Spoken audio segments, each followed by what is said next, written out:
The first day of former President Trump's impeachment trial has just come to a close, and we are joined here by one of the jurors to help us break it all down.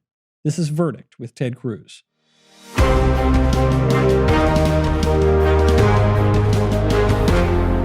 I think I've heard it before. I think I've said it before, maybe almost exactly a year ago on the very first episode of this show. Is that not word for word verbatim exactly how Verdict began? It is, because, you know, Senator, it would seem that we are just stuck, suspended in midair in this country. Nothing is changing. I have to tell you, when we started this show, it was because the first... I'm going to start singing I Got You, Babe. Yeah. It's just going to keep on and on. When we first started this, I had no idea really what was at play in that first impeachment trial. And that to me seems clear cut compared to this second sort of impeachment trial. I guess the biggest question on people's minds is this even an impeachment trial? Because obviously Trump is not the president anymore. You were there all day. We are doing exactly what we did a year ago. We're here in the middle of the night. You've just left the Capitol. Now, I will say it is much more humane. So when we started this last year, I think it was 2:37 in the morning when we started this. It's now, what is it, 10:12 p.m. Much more reasonable. You know, that's positively civilized. Does that tell you something about the seriousness of this impeachment trial? Yes. Look, to be honest, both sides are dialing it in. Okay. The end result of this is preordained. That this trial, as Shakespeare put it, is full of sound and fury, signifying nothing. Senator, you know, I'm not the most literary guy in the world. I thought that was William Faulkner who said that. I was reading a tweet from Andrea Mitchell on NBC. She seemed to want to make fun of you and attribute that quote to Faulkner. It really was a pretty stunning exchange. So this happened a little over an hour ago. Yeah. And I guess Andrea Mitchell decided that she was going to upbraid me and demonstrate her intellectual superiority and better learnedness. And, you know, apparently she does not, ironically, I didn't know this, she has a degree in English literature. American literature. Well, that would explain it. And so Faulkner she knows, but apparently Macbeth she does not. She does not. I think actually there is something in this exchange that tells us a lot about the whole impeachment trial, which was this combination not just of ignorance, but also arrogance to correct someone who's using the correct quote. Well, life is a tale told by an idiot, full of sound and fury, signifying nothing. Wow. And one would think, not only ABC, Jennifer Rubin at Washington Post chimed in, agreeing with Andrea Mitchell. It really is kind of amazing that between NBC and the Washington Post, nobody has actually read Macbeth. I tell you, Senator, if you spend as much time in the media and around journalists as I do, not surprising at all. Absolutely not surprising. Well, and you know, I will say, nothing is better than when Ernest Hemingway wrote, "Is this a dagger I see before me, the handle towards my hand? Come, let me clutch thee. I have thee not, and yet I see thee still." I thought that was J.K. Rowling. I don't know. I said we could go through the whole literary canon. You know, this does, though, this issue of ignorance and arrogance, it does bring me back to the question of the trial, because I'll confess to ignorance here. I don't get it. I don't know. Is this thing constitutional? Is it unconstitutional? Does the Senate have the right to hold the trial? Can there be an impeachment trial of an ex-president? You were there all day. What's going on? So those are really important questions, and we actually addressed those questions yesterday. So the trial itself started today. Yesterday, we had essentially a pretrial motion. Okay. And an argument about whether the Senate even has jurisdiction to consider this matter. And what's at heart in the argument is that Donald J. Trump is no longer the president. Right. And so the argument that the Trump legal campaign made is that the Senate doesn't have the jurisdiction to try a former office holder. Right. That jurisdiction only extends to current office holders, and once he left the White House, the Senate could no longer have an impeachment trial. So this has been my understanding of it, but you know, I didn't go to law school and I'm no constitutional expert. Well, and you know, it's interesting. The constitutional question is actually very close. It is a difficult question. It's not a question I had examined until we were faced with it. And I got to say, as I looked at it, I actually think the better argument on the substance and on the merits is that the Senate does have the jurisdiction to try a former office holder. Okay. That being said, I don't believe the jurisdiction is mandatory. I don't think we have to take it. And so I don't think we should take it. And let me walk through that because those are some complicated legal concepts. Yeah, well, and I want to point out, generally speaking, you've heard people, it's binary. They'll say either the Senate has no jurisdiction here, this is a farce of a trial, or the Senate not only has jurisdiction, but we have to do it. It's our constitutional responsibility to throw Trump in the gulag. And you, as far as I can tell, this is a unique legal take on it. It may well be, although actually Mike Lee, my colleague, he and I are very close to agreement on this. We've talked about this a lot. Mike is a serious legal scholar, clerk for Justice Sam Alito on the Supreme Court. Mike and I have spent many, many hours talking about this issue, and his view and mine are very, very close on this. Let me start on just the threshold question. Do you have jurisdiction? So if you look at the constitutional text, you can take arguments from the text on both sides. So the Constitution says the House shall have the sole power of impeachment, and the Senate shall have the sole power to try all impeachments. Interestingly, those are the only two places in the Constitution you find the word sole power. And so it's just impeachments. House is entirely in charge of impeachments. The Senate is entirely in charge of trying impeachment. Nobody else has power. Right. And actually, even on this point, I think it's worth clearing up because we use these terms in a loose way. Trump has already been impeached. Correct. Twice. Correct. Because the House voted, they impeached him. He was in office both times. Then there's the trial. He's been acquitted once during the first episodes of Verdict. And now the question is, will he be acquitted or convicted? And this is one of the things most misunderstood just in sort of general parlance. But to be impeached, think of it like in the criminal context to be indicted. Like if the grand jury indicts you, it means they bring charges against you. If you're indicted for running over somebody's dog, doesn't mean you're convicted. It means you're charged with it. And then when you have a trial, if you're convicted is when you're found guilty. Right. So the House impeaches, which is to bring the charges, and the Senate conducts the trial. Now, there are a couple of textual arguments that were raised as to why former office holders do not fall into the impeachment power. One is that another portion of the Constitution refers to the president rather than a president. Right. And Donald J. Trump right now is not the president. There is only one the president at any moment in history. Today, Joseph Biden is the president. Trump is a former president. Right. That's a textual argument that is used to say, well, he's not the president, so he's not subject to impeachment. What that provision actually says, though, is when the president is impeached, the Chief Justice shall preside. Because Trump isn't the president, the Chief Justice is not presiding. Right. There is another provision that says that when the president is impeached and convicted, he shall be removed. And it uses the word shall. Yeah. So the argument is made, well, shall. But he can't be. If he can't be removed, that means you can't remove an ex-office holder. Look, that's a real argument. That's a substantive argument. On the flip side, as we said, he's not the president. He is a former president. If you look at the history, as you examine it, at the time the Constitution was written, it turns out the question of what's called late impeachment was actually a topic of discussion. Can former office holders be impeached? If you look to British common law, and the framers were very familiar with British common law, and often when you're interpreting U.S. constitutional provisions, you look to, well, where did it come from under British law? Because many of the concepts the framers took from British law.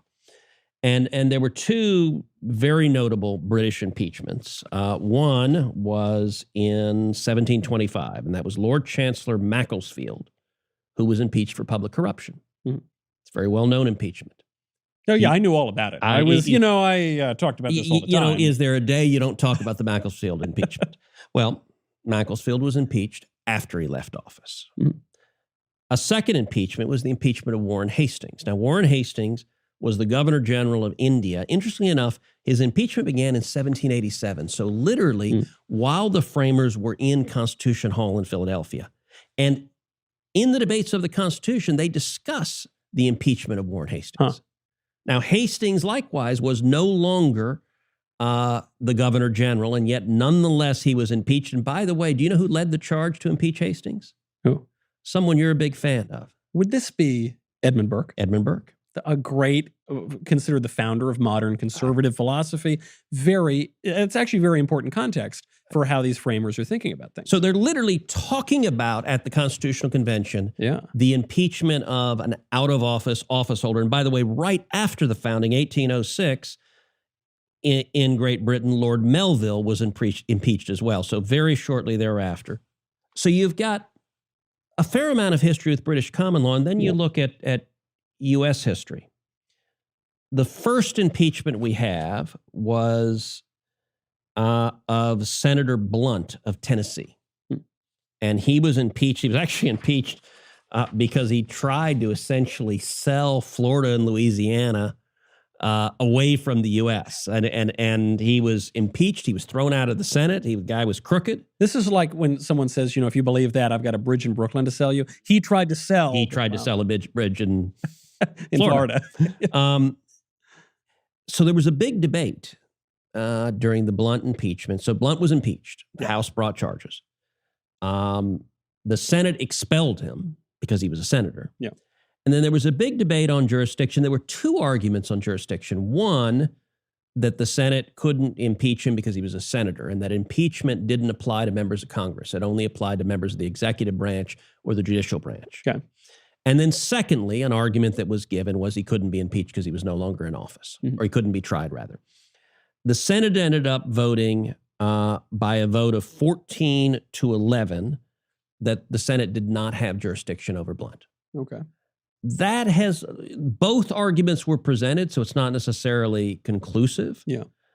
But the predominant arguments that were raised was that he was a senator. And so it was a comment about what kind of job he had rather than being a former office holder. Okay.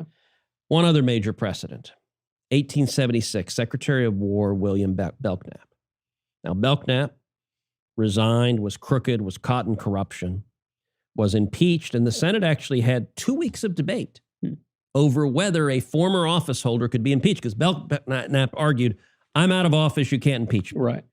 And the Senate ended up voting 37-29 in favor of jurisdiction, in favor of saying we can try a former office holder.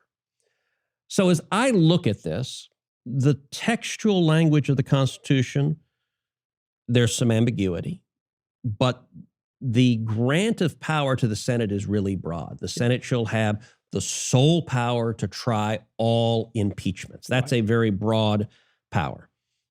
Given the history of British common law and American history, I think the better constitutional argument is, yes, you can try a former office holder. And let me give an example. Imagine we found evidence that a former president had sold American nuclear secrets to the Chinese government. Yeah. That they were guilty of treason and bribery, both. And the evidence was conclusive. And by the way, treason and bribery are both mentioned explicitly in the Constitution as grounds for impeachment. I think in those circumstances, the House would conclude overwhelmingly it had jurisdiction to impeach them. The Senate would conclude overwhelmingly it had jurisdiction to try them, even though they were a former office holder. Right. So I concluded, I wrote an op-ed last night laying out these arguments as to why I think the right constitutional argument, and it's close, but I think the right argument is, yes, we have jurisdiction over a former office holder. I think you've actually managed to change my mind on this in this discussion, because I was leaning very much text of the Constitution. It certainly made it seem to me as though Senate doesn't have jurisdiction. But when you factor in British common law, when you factor in these other debates that were happening at the time, that is a compelling argument. And yet, so yesterday I voted against jurisdiction. Yes. And the reason for that is generally speaking, there are two kinds of jurisdiction: mandatory jurisdiction and discretionary jurisdiction. Okay. Mandatory jurisdiction means you must take the case. If you have the authority to take it, you must take the case and you have no choice. Yeah. Discretionary jurisdiction is you have the authority to take the case, but you can choose whether or not to hear it. And the easiest example is the U.S. Supreme Court. The vast majority of the U.S. Supreme Court's docket is discretionary jurisdiction. we heard a lot about this during the election, right? There were these cases that the court didn't take. The court didn't take. You were actually slated to argue one of them. The court said, no, thank you. We don't want to hear it. In any given year, the Supreme Court will get about 8,000 what are called petitions for certiorari, which are requests for the court to exercise its discretionary jurisdiction to hear a case. Yeah. Out of those 8,000, the court hears about 1%. It hears about 80 out of those 8,000. So 7,900, it says go jump in a lake. Right. As I look at the Constitution, there's nothing in the Constitution that says we have mandatory jurisdiction, that the Senate has to take a case. Right. It says the Senate shall have the sole power to try all impeachments. It's up to the Senate. The Senate makes those determinations. And so what I argue to my colleagues, and actually at lunch today, I made this argument to all of my colleagues that for what it's worth, here's my thinking, that in this case, we should not exercise jurisdiction. We shouldn't take up the case. And the reasons we shouldn't take it up are, number one, the House had zero due process. Yeah. They considered it for 7 days. They heard no witnesses. They held no hearings. They examined no evidence. This was a political impeachment. It seems as though they're sort of changing their arguments. Maybe we'll get into that a little bit on just what happened today. Yeah. But yeah, it seemed like a shallow process in the House. And I don't think the Senate is obliged. Look, this precedent, this has also been called a snap impeachment, where they just vote out an impeachment because we hate the guy. Yeah.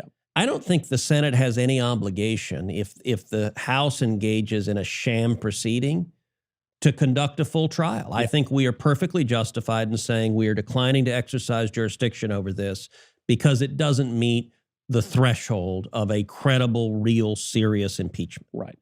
Secondly, on the merits, I think there is no serious argument that this meets the legal threshold for impeachment. There's only one count that the House alleges, which is incitement to insurrection, incitement to riot and violence.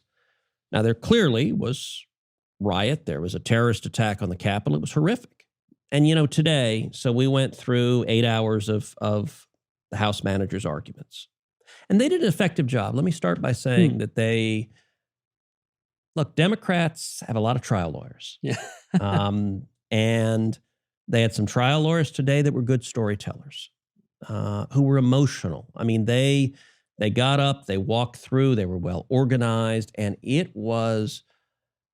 watched a lot of videos today. They seem to rely a lot on these very charged videos that evoke a lot of emotions. Yeah. And it was powerful. It was horrifying. I mean, there were a lot of moments in the Senate where you could hear a pin drop because you're watching this, and it's horrific. It's horrific seeing violent criminals and terrorists assaulting, beating police officers, loudly proclaiming their desire to carry out murder, and succeeding in murdering one police officer and injuring over 100. I mean, it was all of us, and I think all of the country who watched today was horrified at what happened, and that this was a grotesque terrorist attack carried out by violent criminals who should be fully prosecuted and spend a long, long time in jail, I think is unequivocal. Sure. But the emotional effect of the videos and even the stories that these impeachment managers were saying, it's not the same thing as an argument that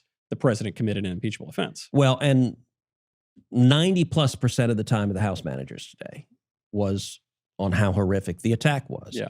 And if we were impeaching, the guy with Viking horns that were beating people up, right, sign me up. Where do I vote? Right. But at the end of the day, incitement, the standard for incitement is it has to be a very direct call for violence. Yeah. And if you look at what the president said, the president, and listen, the president's rhetoric at times I think is overheated. I wish some of the things he says, some of the things he tweeted, I wish he didn't say and tweet. But if you look at what he actually said at the speech on January 6th, the Democrats are making a big deal of, well, he kept saying, fight. You need to fight like hell. Yeah. Let me tell you, if we take every person who has ever said, you got to fight like hell, you got to win, we got to take our country back, you would literally be prosecuting every single political candidate in America for Ever. incitement. Ever. Like, Yeah. I guarantee you, of all 50 Democratic senators, every single one, and if you've ever given a stump speech, Right. if you ran for 7th grade class president, I'm willing to bet, Michael, you stood up and said, "We got to fight." Yes, I did, and I won my race. Darn it! There you because go. it's effective political rhetoric, and everybody does it. It is ubiquitous. It is commonplace language to say fight. In this case, President Trump said peacefully, explicitly said peacefully. It was not a call to violence. And where the House manager's argument falls apart is whatever standard. They haven't really articulated a standard for incitement. Maybe they'll do that tomorrow, but they haven't even tried to say this is how you distinguish ordinary political speech or even hot rhetoric. I mean, from truly criminal incitement. Any standard they would articulate right after this trial, we better start moving forward against Nancy Pelosi and Maxine Waters and Chuck Schumer. Hillary Clinton, for that matter. Hillary Clinton, Kamala Harris. Cory Booker. Look, you look at Nancy Pelosi called police officers Nazis. Yeah. There's some rich irony now. All these Democrats are defending police officers, given a year of vilifying cops and saying abolish the police, and ACAB, their motto, all cops are bastards, is what that stands for. And these are now the defenders of law enforcement. I mean, you know, if God were still in the business of throwing lightning bolts, some Democrats might have been struck down today. Right. You look at Chuck Schumer, who went to the steps of the Supreme Court, called out 2 Supreme Court justices by name, and says, you have unleashed the whirlwind and you will pay the price. He threatened them directly. Now, look, that, if what Trump said is incitement, what Schumer said is incitement. Well, Maxine Waters said, when you see Republicans in public, go up, get in their face, go start a confrontation. She explicitly urged violence. Yeah. And I'll tell you, Kamala Harris, who the media is right now in the midst of beatifying. Kamala Harris, when we had violent riots, and we had for a year riots across this country, cities being burned. Mostly peaceful. Police cars, CNN apologizing for them like crazy. Police cars being firebombed, police officers being murdered. And these Democrats who are now high and mighty were apologizing for, celebrating, encouraging. Kamala Harris raised bail money to bail out, not the peaceful protesters, the violent criminals. So it was literally after they had committed acts of violence, she was raising money to bail them out. Now, the truthful matter, the truthful assessment of it is none of this is incitement. But there is no coherent standard that says what Trump said is incitement and what Kamala and Schumer said is not. You can't have...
You can't have the only people guilty are the ones politically I dislike, and that's really what the Democrats are arguing. This is the issue, because I don't think any Republicans out there are really saying, we need to kick Cory Booker out of the Senate because, he said something one time. But I actually believe in free speech. Even dumb speech.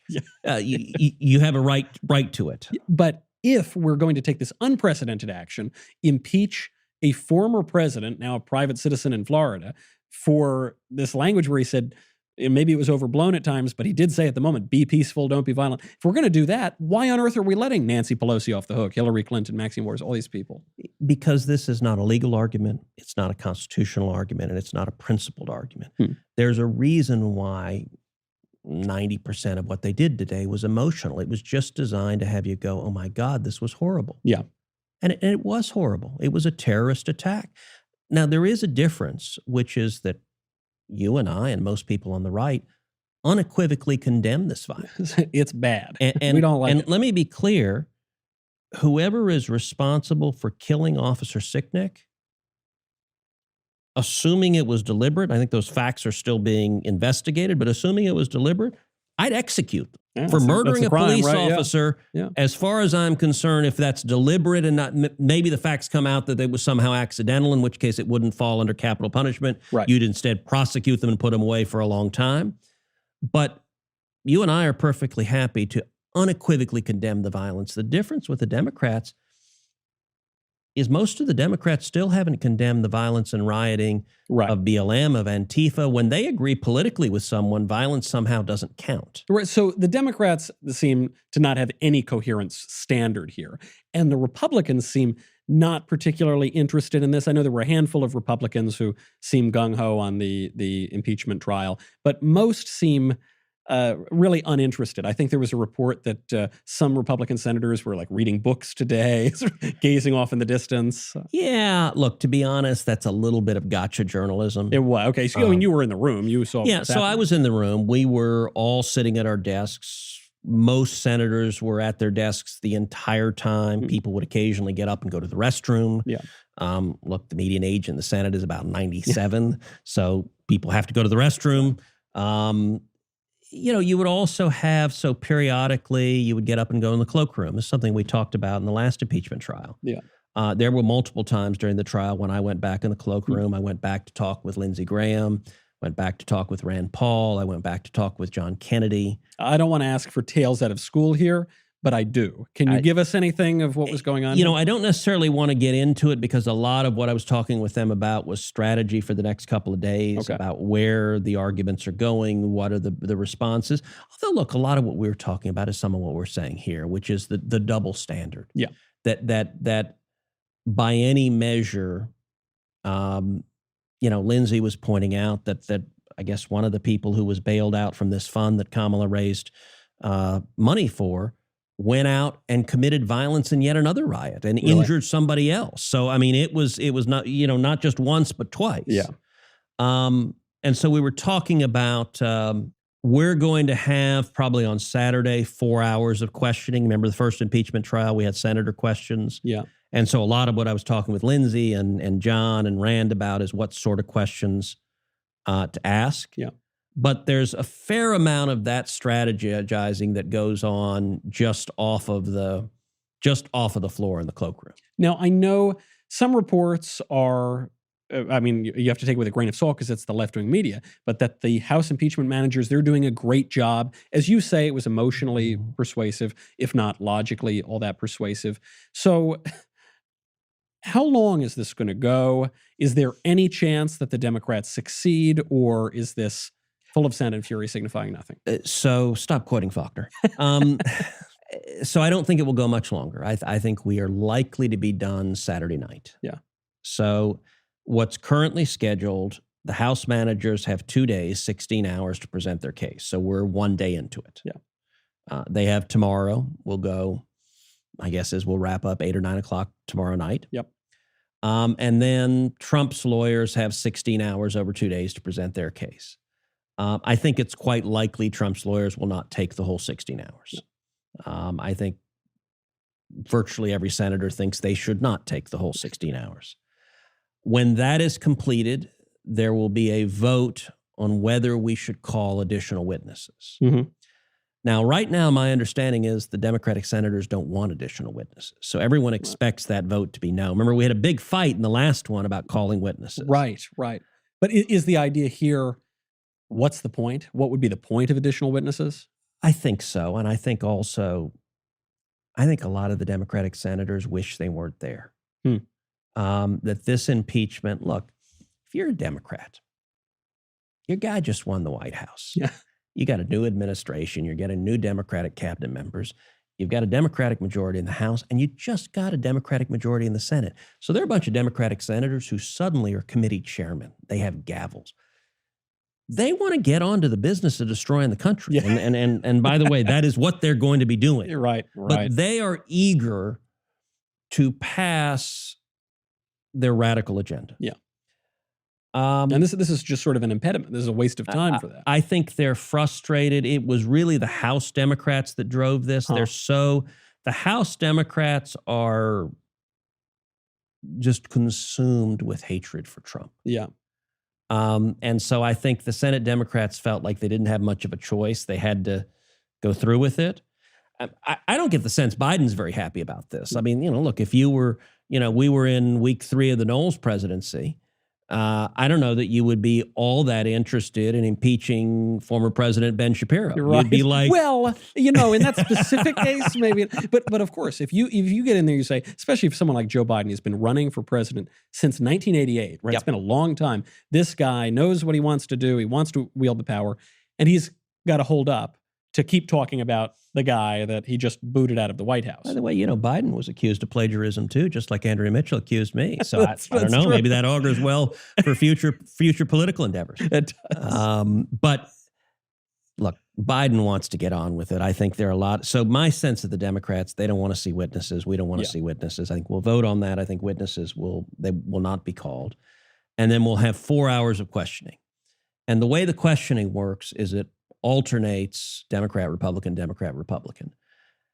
Under the agreement, if we ceded back our time, you just have 4 hours of Democratic questioning. So I don't think we'll do that. Yeah.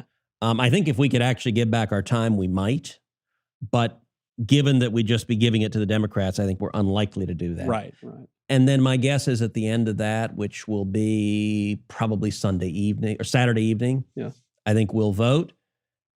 And to cut to the ending, Donald Trump will be acquitted. You're confident? There's no, 100%. Okay. It is, to convict Trump takes 67 votes. There's not going to be 67 votes.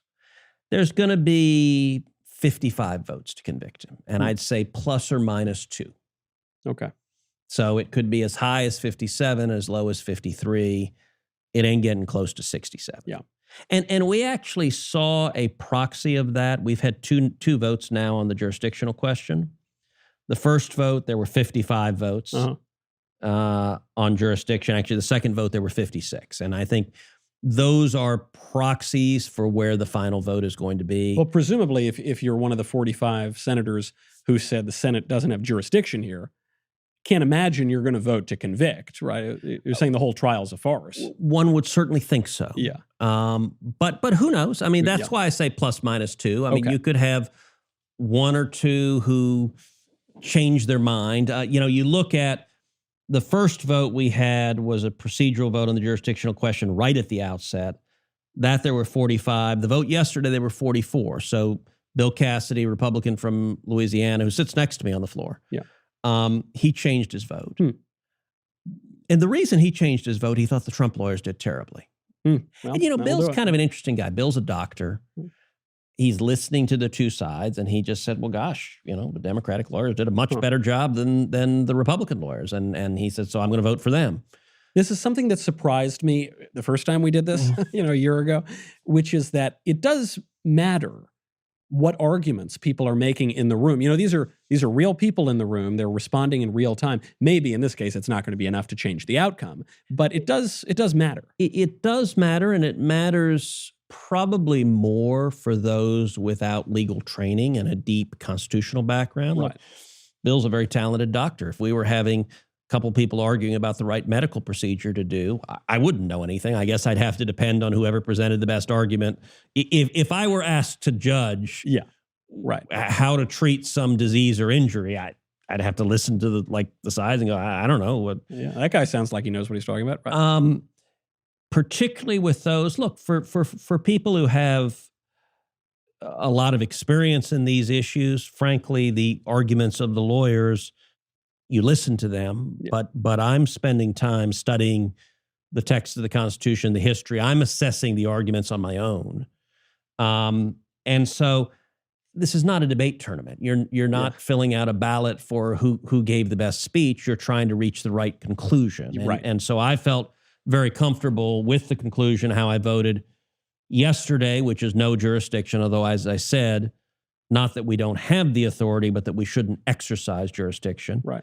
And I'm very comfortable that on Saturday or whenever we vote, that I'll vote not guilty. And I think the president will be acquitted. I think we're, as always, over time, but one important mailbag question. But before we do that, I do have to tell you kind of a funny thing that happened at the end. Okay. So we are almost completely done. And in fact, Jamie Raskin, the lead Democrat House impeachment manager, stands up and says, okay, we're done for the day. We can wrap up. And everyone's relieved because they finished a little bit early tonight. They didn't go quite as long as they had told us they would. And as we're getting ready to leave, Mike Lee stands up and he raises an objection.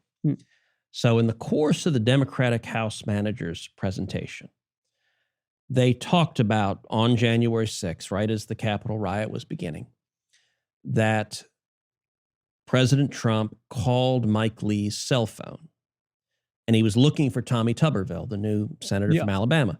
And apparently the White House had the wrong number. So like Trump calls and says, Tommy, and as they relayed, Mike said, no, it's not Tommy, it's Mike Lee, but here, let me give you Tommy. And so brought the phone over and put Tuberville on the phone with Trump. And so they relay those events, but the Democratic House manager also describes some things that he says Mike Lee said. And I guess this came from some newspaper article about what Mike said contemporaneously at the time. So Mike got up and raised an objection and said, I asked for this to be stricken from the record because I didn't say that. It's a lie. It's false. There's no evidence of it. And I asked that it be stricken from the record. Now this is where, so everyone's kind of confused and not sure. And this is where some of the dynamics you got to understand. Normally the presiding officer would be the Chief Justice, who is prepared to make rulings and has legal training. Because the Chief Justice is not there, because Donald Trump is not the president today. Right. The presiding officer is Pat Leahy. Now, Pat Leahy is the president pro tem. He's the most senior-most senator in the majority. Yeah. Now, by the way, he is also a partisan Democrat who's already said that Trump should be convicted. So pause for a moment to think about what kind of fair and impartial judge is that, who's a juror in the case and has already stated before it starts that he wants the defendant convicted. Makes the whole thing seem even more ridiculous, actually, than it already does. It is a big top circus. So Leahy is kind of confused, and he's not sure what to do. So the Senate parliamentarian sits right in front of Leahy, and look, Pat's not a spring chicken.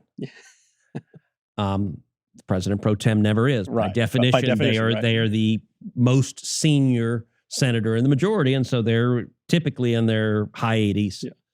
Senate parliamentarian, and we've talked about her quite a bit on Verdict as well. She hands Leahy a piece of paper that she's written that says, under the agreement for the trial, the House managers are not required to limit their arguments to the record. So I rule your objection out of order. Now, Mike is like, what are you talking about? I'm not saying that it's not in the record. I'm saying it's false. I'm saying they said something about me that's a total lie and there's no evidence of. And Leahy is just kind of confused. Dazed. And so he reads the same ruling again, which is just the pre-typed piece of paper the parliamentarians handed him.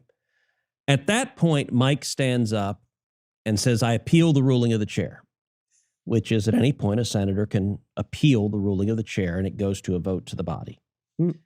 And Leahy's kind of moving forward. The parliamentarian's like, all right, fine, ask for the yeas and nays, which is you have to have sufficient senators raise their hand and second it. Yeah. And if there's enough seconds, then you have a roll call vote and everyone votes. And so we all second it and they start the roll call vote. Now, Chuck Schumer's looking at this going, wait, oh crap, this is a problem. Yeah. And it's a problem on a couple of fronts.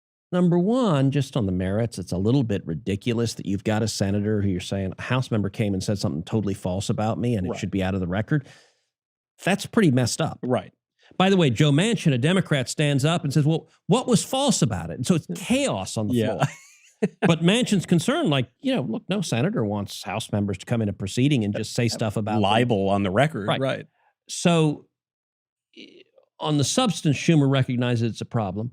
Not only that, if we have a vote, Leahy's going to have to vote. Yeah. House Pat going to vote on whether to overrule his own ruling. And it really does underscore how asinine it is to have a partisan Democrat presiding over this, this impeachment proceeding. As the judge, right. Not only that, if it ends up being a party line vote, that all the Ds vote one way and all the Rs vote the other way, that's a 50-50 vote. So maybe they have to call Kamala Harris to get come the over as vice president to break the tie. So it was chaos. And they're just going ahead with the vote. And Schumer, to his credit, and you won't hear me often praise Schumer, but I will say Schumer stepped in the way a majority leader, like if they don't like what's going on, they stand up and say, I suggest the absence of a quorum, which is sort of magic words that pause everything. It's just like hitting pause. Right. Okay. And the clerk starts calling the roll, just to see if there's a quorum. Now, by the way, everyone's in the room. Like everyone knows, yes, there's a quorum. No one disappeared in the meantime. There are 100 senators in the room, but when you suggest the absence of a quorum, it like freezes everything. Yeah. And so Schumer goes over to the House managers. He's like, guys, this is stupid. Come on. Why are you doing this to me? He's talking to the House Democrats saying, do you care about this? And they're like, no, we don't care about it. So then he goes to talk to Mike, and Mike's mad. I love Mike, but he's emotional. He's like, they said something about me that's false, and I want it out. I want that in the reg. I understand that, yeah. And Schumer, to his credit, says, all right, I'll tell you what. He tells the House managers, you withdraw it. And Mike, will you withdraw your objection? Mike says, all right. And so they get up and they have Jamie Raskin, lead House manager, say, we withdraw it. And so Mike withdraws his objection. So that's how the night ended. And it's funny, Mike was still pissed. And I'm like, Mike, you won. Yeah. Like they surrendered, they withdrew it and took it out.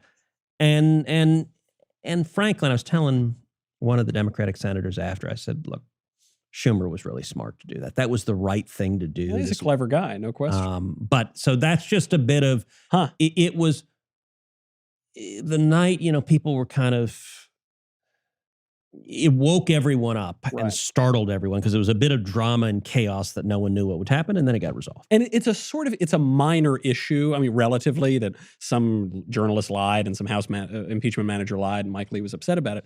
But it raises all of these major issues about the nature of this impeachment trial. Well, and it does, and it also shows, things seem so ordered and structured. It was chaotic. Yeah. Like nobody knew So when Mike appealed the ruling of the chair and the clerk starts calling, Ms. Baldwin, Mr. Barrasso starts calling the names, Schumer gets up and goes, what was the ruling of the chair? Like, we didn't know what we were voting on. Like, how do you vote yes or no? You're right.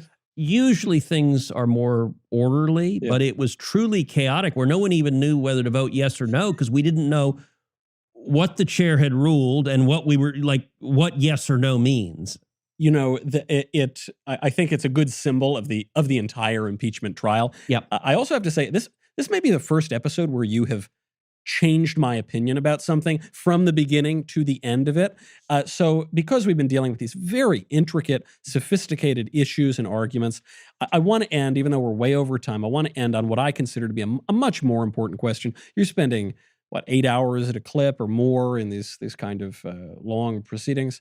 From Brian. How's the food in the Senate cafeteria? Crappy. So it's actually normally quite good.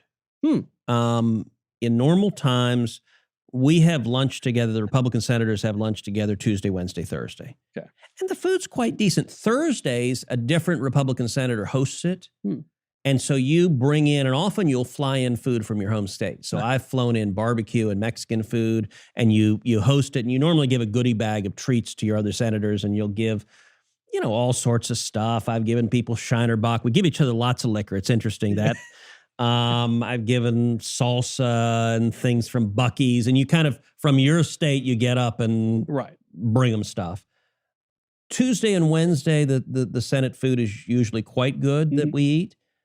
Because of COVID, we're eating all prepackaged stuff. And so, like, for lunch today, I had...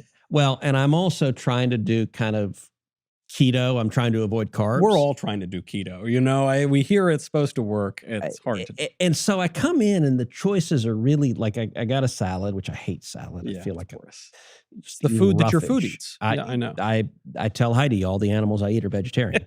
And then they had like this sort of shrimp salad sandwich that was like packaged, and to be honest, it was almost like what you'd see in like a grocery store, like a gas station. Yeah. And since I'm doing keto, I just scraped the shrimp stuff off didn't eat the bread. So it was, I will be glad when COVID is over and meals can return to some semblance of normalcy. Senator, of all the stories that I expected to hear today about this awful, just disgusting impeachment trial, I didn't realize the food would be as grotesque. It would match in grotesque. So for dinner tonight, because we did have a dinner break, they had something where you could order some stuff. I actually had a guy on my staff go down to Union Station and get a cheesesteak with no bread, just cheesesteak on a bed of lettuce, and so just chopped up beef and cheese, and that was my dinner, which we went to Union Station to get. That frankly sounds more exciting. It was good than the entire impeachment trial.